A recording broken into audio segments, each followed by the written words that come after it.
ফাতেমাতুজ জোহরা জানটা আজরাইল কবজ করেনি।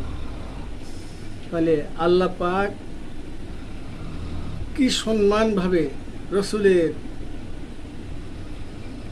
সেই আদরের মেয়েকে কিভাবে জান কবজ করে নিয়ে আসলেন।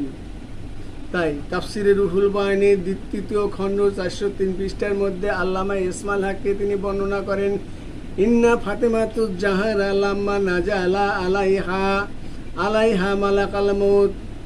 ফাতেমাতুজ জোহরার জান কবজ করার জন্য মালাকাল মউতকে আদেশ করলেন।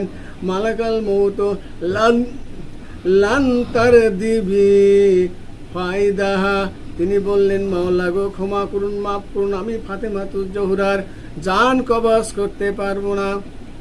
আল্লাহ পাক যখন জিবরাইল আজরাইল আলাইহিস সালাতু ওয়াস সালাম এই কথা বললেন, আল্লাহ পাক কি করলেন, ফাকাদাল্লাহু রুহাহা, স্বয়ং আল্লাহ নিজে ফাতেমাতুজ জোহরার জানটা তিনি কবজ করলেন।